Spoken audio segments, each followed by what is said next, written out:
Print servers in federal environments create risk and unnecessary complexity. Every new printer, location, or policy adds strain to infrastructure that was never built for today's demands. FedRAMP High Authorized Printer Logic eliminates print servers with a secure cloud-native, zero-trust solution designed for federal IT. With advanced security, centralized control, and simplified management, agencies can modernize print without added burden. See what secure serverless printing looks like. Visit Vasion.com to learn more. Federal Drive is presented by GEHA, Government Employees Health Association, proudly providing health and dental benefits to federal employees and their families. Visit GEHA.com. For the latest Data Dish conversation, we're taking a look at the information that helps government respond to and recover from disasters. When a hurricane approaches, weather data is only the beginning. Joining me are Denice Ross and Christopher Marcum of the Federation of American Scientists. Denice and Chris, I am so glad to have you both back for another Data Dish conversation. It's a delight to be here.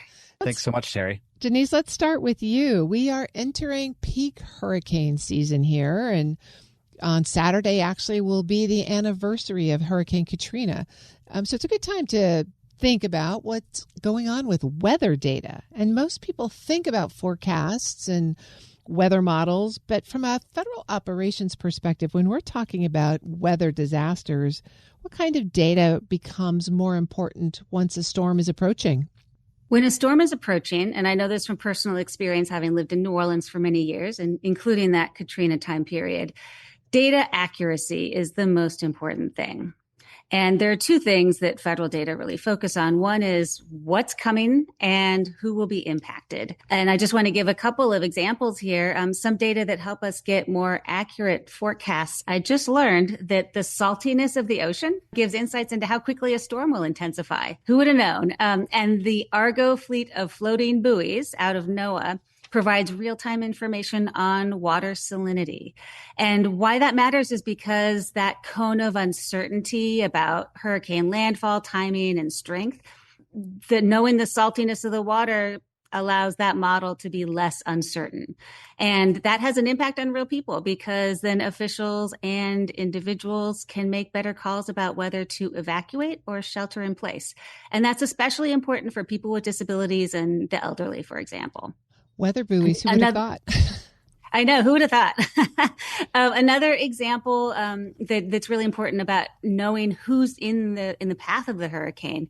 Right now, there's a lot of talk about changes to the census that might impact response rates, especially from people in mixed immigration households, for example, and also the demographic details of people living in a specific area.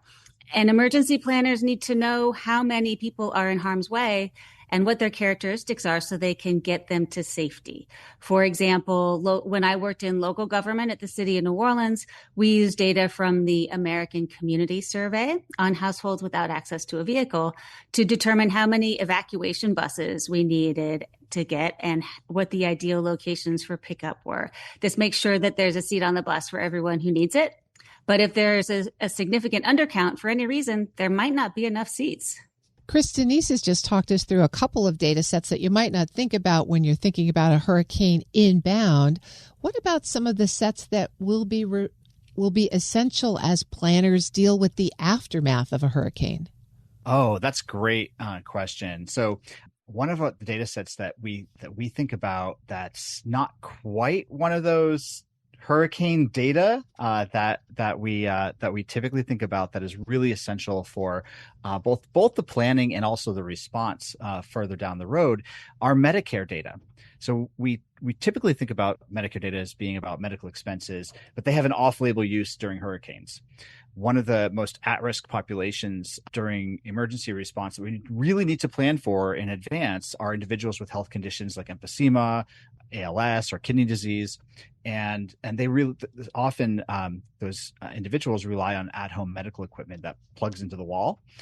Ahead of a hurricane, planners can use the Health and Human Services Empower data to map projected power outages to zones, to outage zones, and to help pre-position mobile generators or staff or medical shelters that can send direct outreach to those vulnerable residents so that no one who happens to be relying on self-sustaining medical tech in their home gets left in the dark. Denice, there's a lot of things to think about here. And, recalling that you were on the ground in Katrina, you've got that firsthand perspective. As agencies move from response to recovery, how do their data needs change? What information needs change over time? Well, federal data are obviously relied on ahead of a storm to take actions to protect people and property. And then during the storm, the focus shifts more toward the local emergency operations center that's managing the response. And they're taking in lots and lots of local data at a rapid pace. And of course, they're still relying heavily on federal weather data. And they probably are also using data from different federal agencies like Department of Energy on the locations of critical infrastructure. And then as things shift to recovery, the feds start assessing the impact of the disaster so that they can deliver resources where it's needed. And we usually think of recovery in sort of short term and longer term. And during that short term period, damage assessments create a lot of data. In some cases, that comes from FEMA contractors walking the streets and documenting damage to buildings. There's a lot of intel about community needs that come from forms and applications, such as FEMA's individual and housing assistance programs that include demographic details like age, whether you own or rent your home, what your income level is, and whether you had flood insurance. And then for the longer term recovery, that's where it gets really interesting, because there you're trying to target federal funds in a way that will make people whole and build future resilience. And so an interesting collection of data sets comes into play at that point. 3 examples from 3 very different agencies include HUD, NOAA, and the Fish and Wildlife Service. So HUD, one of the most creative data sets I've seen come out of that shop, is that they have something they call the U.S. Postal Service address vacancies data. It's an agreement that HUD has with the Postal Service to aggregate data on how different neighborhoods are recovering from a storm over time. They do this by measuring vacancies, but most importantly, housing units that are uninhabitable. The Postal Service gives them the title of no stat. And so that's a no stat house is one that cannot receive mail because it's just not, it's too blighted to live in. And so this data is useful in highlighting parts of town that need extra assistance in the recovery. And it helps local government and nonprofits target redevelopment grants and housing assistance programs where they're most needed. Another data set is from NOAA, and that's their sea level rise data. And that shows how specific properties might be impacted by rising waters. And so, for example, this would be used by the owner of a coastal business that flooded so that as they're rebuilding, they know how high they should elevate their new HVAC. So when the waters come, they don't have to replace the HVAC again. And then another example is the National Wetlands Inventory out of the U.S. Fish and Wildlife Service. And that's really essential because wetlands are the first line of defense against incoming water and storm surge. And these data are important for municipal planners and also Army Corps of Engineer projects to identify natural buffer zones that can absorb that storm surge. And it allows states to prioritize coastal restoration projects that can shield low-lying residential areas. Denice Ross is the director of the Data Policy Institute at the Federation of American Scientists, and Dr. Chris Marcum is a senior advisor for federal data policy, also at the Federation of American Scientists.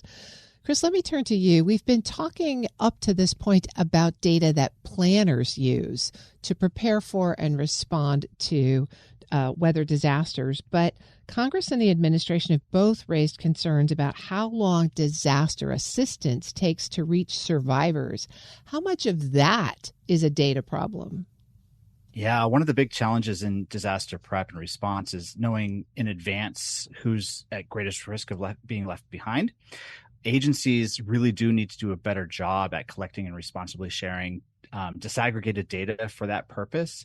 And there was a 2021 Government Accountability Office report that emphasized how FEMA, Department of Housing and Urban Development, and the Small Business Administration need to work together more effectively to improve data quality and coordination for their disaster prep and response. And that challenge still remains today, even though it was a 2020 report.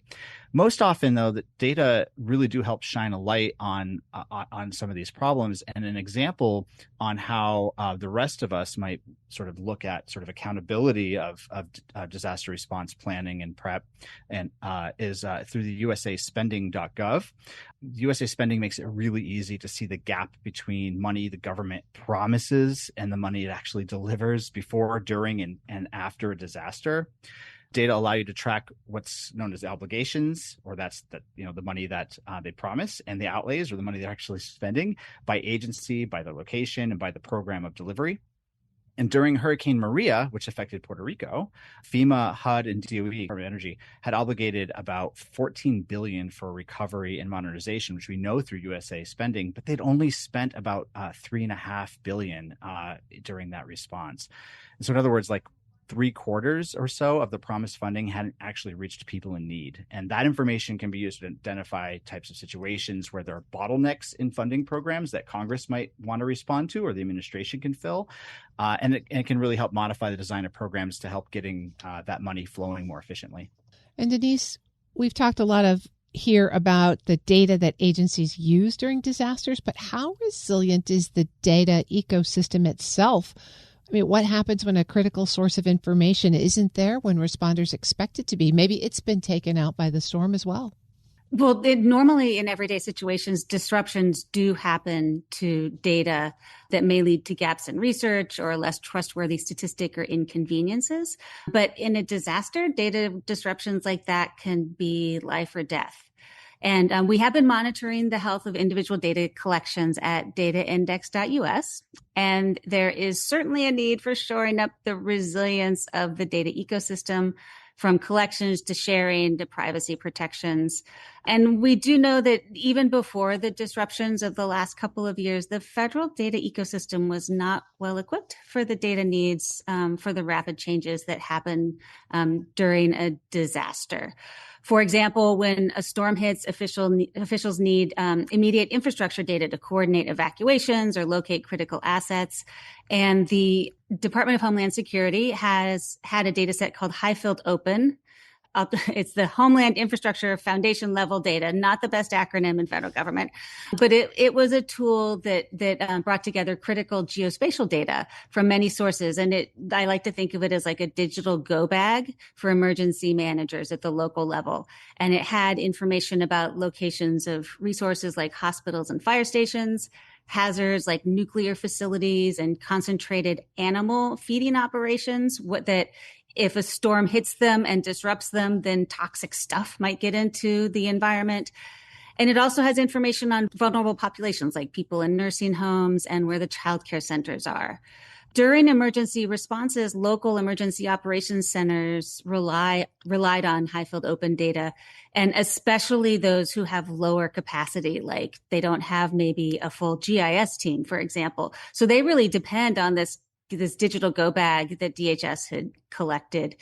Fortunately, civic tech groups restored access to the tool and have created sort of a next version of it. So there is still a place that local governments can go.